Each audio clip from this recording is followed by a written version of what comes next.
दोस्तों संग मचाने मस्ती, बोरियत की खोल के रस्सी, खुशियों की लगाने डुबकी, आओ चलो सभी झूलेलाल, गर्मियों में सबसे सही। Jhulelal water park and resort, day night water park, slide for kids and all, food park, snacks के साथ South Indian food, indoor and outdoor game, wave pool, DJ, rain dance and many more. Jhulelal water park, opposite Jain valley, Anubhuti school के पीछे, Shirsoli road, Jalgaon.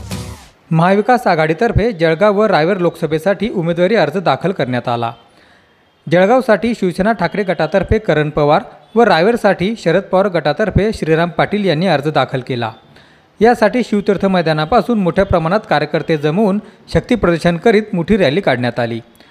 बैलगाडीवर उमेदवार करण पवार व श्रीराम पाटील हे होते व त्यांच्यासोबत जितेंद्र आव्हाड आणि जयंत पाटील होते। हजारोंच्या संख्येने कार्यकर्त्यांना सोबत घेत उमेदवारी अर्ज दाखल करण्यात आला। संदीप वानखेडे, जनसंवाद न्यूज, जळगाव। उमेदवारी अर्ज भरताना मला इथं हजारोच्या संख्येने जळगाव लोकसभा मतदारसंघातून तरुणांपासून ज्येष्ठ श्रेष्ठांपासून महिलांपर्यंत मोठा वर्ग हजर होता। महाविकास आघाडीचे नेते हजर होते। एक चांगला प्रतिसाद बघायला मिळाला। कालच एका प्रश्नाचं उत्तर देताना मी सांगितलं होतं, कोणी आरोप आमच्यावर केले होते की पिक्चर फ्लॉप राहील, त्यांना मी सांगितलं होतं उद्या आमचं ट्रेलर पहिले बघा, मग आपण पिक्चरवर नंतर बोलू। त्याचं एक छोटंसं ट्रेलर आम्ही या ठिकाणी लोकांनी दाखवून दिलेलं आहे। अतिशय उन्हाच्या तडाख्यामध्ये लोकांचं प्रेम आणि लोकांचे प्रतिसाद बघून त्या ठिकाणी खूप आनंद झाला। मोठ्या प्रमाणावर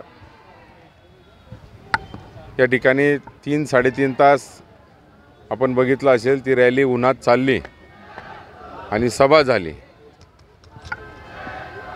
खूप चांगला प्रतिसाद लोकांमधून बघायला मिळतोय। लोकांनी ही निवडणूक हातात घेतल्याचं एक चित्र आज त्या ठिकाणी बघायला मिळालं।